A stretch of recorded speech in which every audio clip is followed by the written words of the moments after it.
Hi guys, I am Neelam. Welcome again to एजियल। आज हमारी वर्ड सब्स्टिट्यूशन से रिलेटेड दूसरी क्लास है। कल की क्लास में हमने फोबियाज के बारे में पढ़ा था। आई होप आपने वो देख ली होगी और उसको लाइक कर दिया होगा। एंड आज हम पढ़ेंगे one word substitution related to marriage. हमारे जितने भी मैरिज से रिलेटेड वन वर्ड सब्स्टिट्यूशन आते हैं हमारे एग्जाम में, उनको आज हम कवर करेंगे। ठीक है, फर्स्ट ऑफ ऑल मैं आपको मैरिज का रूट वर्ड बता देती हूँ। ठीक है, मैरिज का रूट वर्ड होता है गैमी। गैमी जिस वर्ड के पीछे लग जाता है ना, वो रिलेटेड होता है मैरिज से आपका। ओके, रूट वर्ड करने से पहले मैं आपको एक वर्ड बताना चाहूंगी। This is valleys. वैलिस ये हमारी डे टू डे लाइफ में बहुत यूज होता है। जब आप कहीं पे ट्रैवल करते हो और आप अपने साथ एक स्मॉल बैग रखते हो ना, जिसमें आप अपनी जरूरत की सामान रखते हो, लाइक वॉलेट हो गया, फोन, चार्जर, जिसमें रखते हो ना, उसको कहते हैं वैलिस। ओके, चलो अब हम टॉपिक करते हैं। Our first word is matrimony. What is matrimony? The state of being married. This is called matrimony. Second is celibacy. Celibacy क्या है? Celibacy है ब्रह्मचारी। ब्रह्मचारी ब्रह्मचारी जीवन जिसको कहते हैं ना, दैट इज सेलिबेसी। इसमें क्या होता है? Mainly the state of not to have sex. Okay, second is और सेलिबेट। सेलिबेट किसको कहते हैं? ब्रह्मचारी जो होता है ना, बाल ब्रह्मचारी आपने सुना होगा, जिन्होंने हु हैज टेकन वो not to have sex. Not to have sex, वो होता है हमारा सेलिबेट। सेलिबेसी क्या होता है? ब्रह्मचार्य। और सेलिब्रेट क्या होता है? ब्रह्मचारी। ठीक है, नेक्स्ट इज योर मोनोगेमी। मैंने आपको बताया गैमी जिसके पीछे होता है उसका वर्ड मतलब होता है शादी से रिलेटेड। तो मोनो का मतलब होता है एक, गैमी मतलब शादी।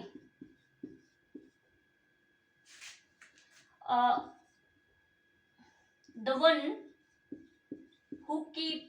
who have one husband और one wife, जिसका एक हस्बैंड होता है और एक ही वाइफ होती है, that is monogamy. Second is bigamy. Bi का मतलब होता है यहाँ पे दो, गैमी मतलब शादी से रिलेटेड, जिसकी भी दो पत्नियां होती हैं या फिर दो पति होते हैं, that is bigamy. Next is polyandry. Polyandry ये रिलेटेड है जिसके मोर देन वन हस्बैंड होते हैं ना, more than one husband, that is called polyandry. और जिसके मोर देन वन वाइफ, ये रिलेटेड है वाइफ से, ये रिलेटेड है हस्बैंड से। तो polygamy more than one wife, the person who have more than one wife, that is polygamy. Okay, next is misogamist. Miso का मतलब होता है हेटर। मिसो का रूट वर्ड होता है हेटर। मिसोगैमिस्ट, गैमिस्ट मतलब शादी। जो हेटर्स ऑफ शादी होते हैं ना, मतलब जो मैरिज से हेट करता है, उसको हम मिसोगैमिस्ट कहते हैं। मिसोगैमिस्ट और सेलिबेसी में अंतर होता है। ये जो होते हैं सेलिबेसी, वो शादी नहीं करते हैं, लेकिन ये लोग जो होते हैं ना, वो शादी से नफरत करते हैं। इनके बारे में कुछ नहीं है, शादी से नफरत करते हैं नहीं करते, लेकिन ये वाले लोग है ना, शादी से नफरत करते हैं। Next is misogynist. Misogynist of course शादी से रिलेटेड नहीं है, लेकिन मैंने इसको याद डाल दिया। मिसो का मतलब होता है हेटर। और आपको गाइनिस्ट जो वर्ड है ना, वो एक्चुअली फीमेल से रिलेटेड है। ठीक है, तो आप जो हेटर्स ऑफ वुमेन होते हैं ना, दैट इज मिसोगाइनिस्ट। आज जैसे भी जाते भी हो हॉस्पिटल वगैरह में ना, आपने गायनकोलॉजिस्ट के बारे में सुना होगा, गायनकोलॉजिस्ट। ठीक है, गायनकोलॉजिस्ट क्या होते हैं? जो डॉक्टर होते हैं ना फीमेल रिप्रोडक्टिव सिस्टम के, that is gynaecologist. Next is और एडल्ट्री। एडल्ट्री को आपको अडल्ट से बिल्कुल भी कंफ्यूज नहीं होना। एडल्ट्री का मतलब होता है एक्स्ट्रा मैरिटल अफेयर्स।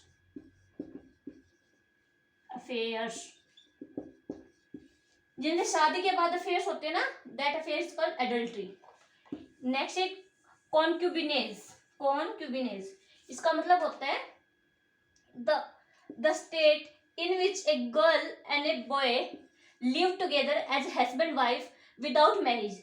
मतलब हम इसको लेमन लैंग्वेज में क्या कहते हैं, लिव इन रिलेशनशिप जो होता है ना आपका, live in relationship,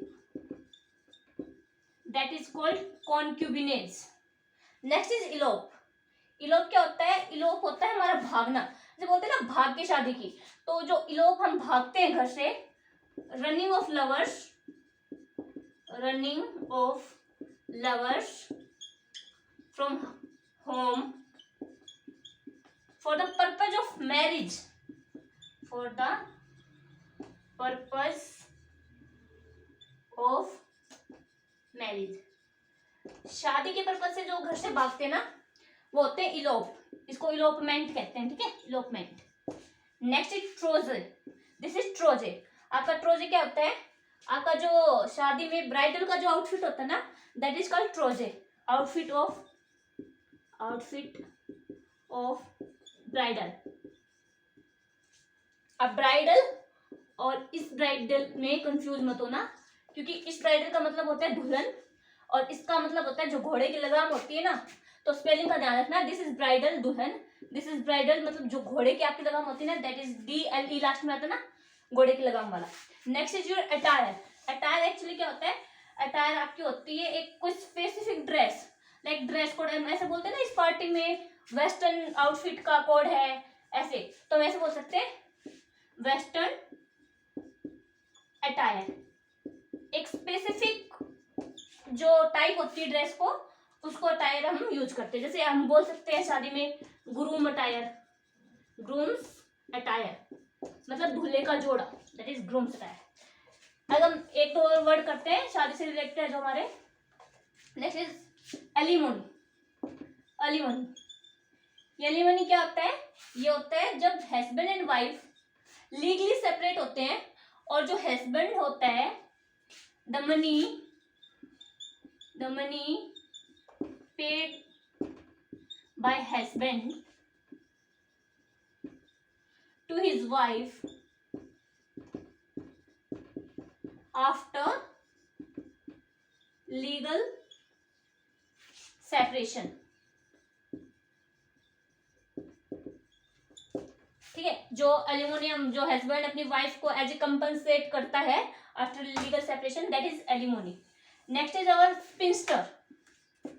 Spinster, that is a old lady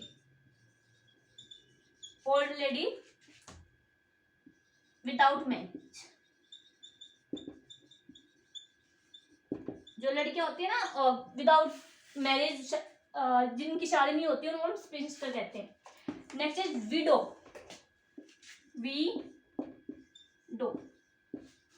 what is widow, जिसको हम कहते हैं जिसका हस्बैंड डाई हो जाता है, उस वुमेन को हम कहते हैं विडो।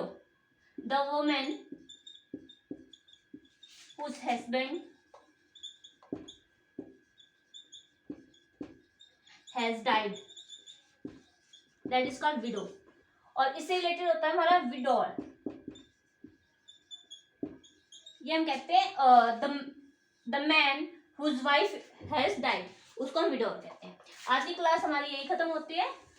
अगर आपको वीडियो पसंद आई हो तो लाइक कीजिएगा, सब्सक्राइब करना, और सब्सक्राइब बटन के सामने बेल आइकन है उसको जरूर प्रेस कर लीजिएगा। Thank you.